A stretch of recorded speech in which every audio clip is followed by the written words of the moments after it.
And Denise, Leon, what brands do, Fusion, you really kind of get this space. And right now, brands are either making it or losing it during this time.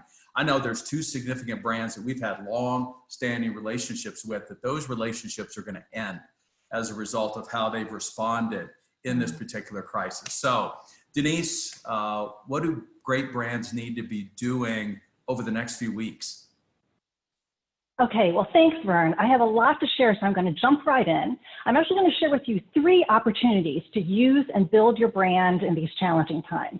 They cover different areas, but they're all brand related, and they're actions that you can start taking right away to give you and your people a sense of stability and security now and in the months to come.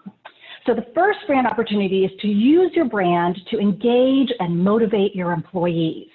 Now, to be clear, when I say brand, I don't mean your name, your logo, your image. I mean what you do and how you do it. That's really what your brand is. It's not even what you promise, it's what you actually deliver. And your brand can be a powerful connector at a time when employees are isolated and maybe feeling stressed or anxious. So use it to inspire and engage them. You see, your brand should embody and express your company's overarching purpose. So use it to connect employees to that mission and help them derive meaning from their work. Remind employees why your organization exists. Maybe share your origin story or your vision for the future. Explain why your organization and its purpose is particularly important at this time, because you want to ensure people have a compelling reason to get out of bed and put in their best effort in these challenging times, whether you're sharing how you're helping now or what role you expect to play in the recovery. And ensure your employees understand how their specific work contributes to that mission. This is always an important leadership responsibility, but it's critical now that you really connect the dots so that your people know that they matter, especially if you've had to lay off or furlough other employees. Your brand can also connect employees to customers. Your brand is about the value and the customer experience that you deliver to customers, so you can use it to keep your customers top of mind. So share stories of how your brand continues to serve customers or how you're creating value for them in new and different ways during the crisis. Maybe share feedback from customers about exceptional experiences that they've received from your employees. And try to make a human connection by spotlighting who your key customers are and the value of their relationship to your brand. The third connection your brand can help you make is to connect employees to each other. Enable employees to share stories and encourage each other as they work together to interpret and reinforce your brand.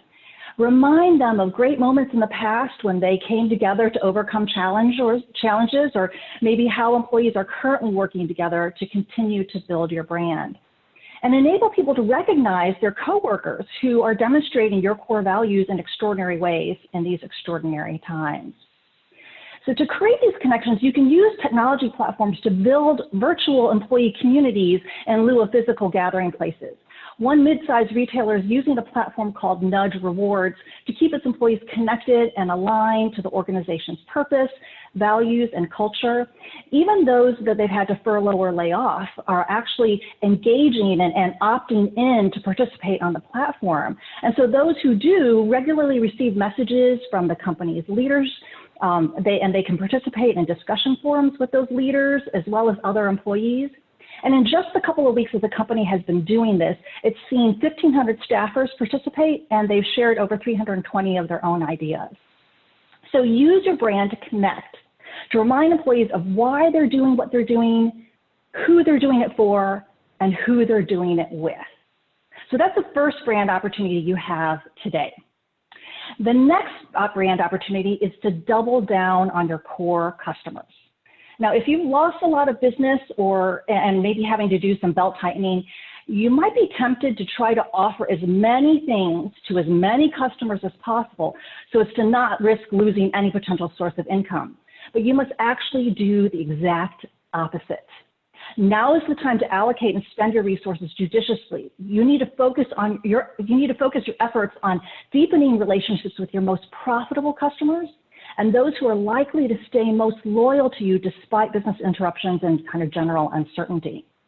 Now, you've probably already reached out to your customers, like all of your customers, with some sort of mass communication. So now you should identify who your core customers are and what they really need and want now. Figure out how their needs have changed, what they need to get through these difficult times, and how that might affect the way that you engage them, the way that you communicate with them, maybe even what you offer to them. Consider creating at least one new offering for these core customers, something extraordinary that offers some form of unique value, and then go all in delivering it. Be generous, offer extended service hours and terms, provide added value services at no extra charge, extend guarantees and payment rates.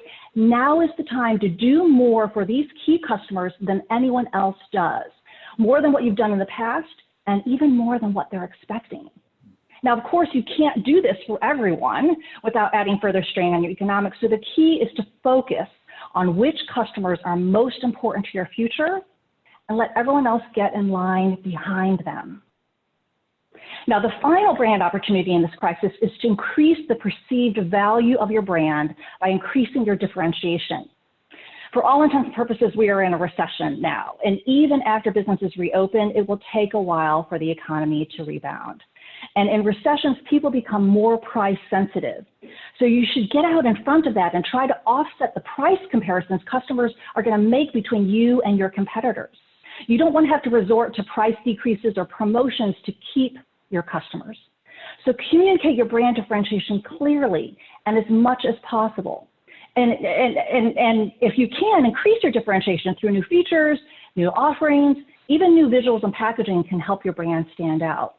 An example of this comes from CallMiner, an AI-enabled speech and customer interaction analytics firm. As the pandemic hit, CallMiner set up a coronavirus customer think tank to offer free queries to help their call center clients understand how COVID is impacting their businesses and their customers. So they analyze references to the pandemic in their calls and then provide real-time reporting. And this new service showcases CallMiner's unique capabilities and provides unique value to customers in a way and in a time when they really need it. Now, this brand opportunity ties into the previous one I talked about in that you might only be able to increase your perceived brand value among your core customers, but that's okay. If those customers think what you have to offer is clearly different and more valuable than your competitors, that will not only provide a stable core for your business, but also by locking in your customers, your core customers, you create an advantage in your negotiations with partners. You can boost your financial valuation and even make your sales and marketing spends more efficient. So in this time of crisis, you need to align and motivate your people, shore up your relationships with key customers, and ensure you're ready to compete under growing market pressures. In other words, use and build your brand. Those are the three opportunities.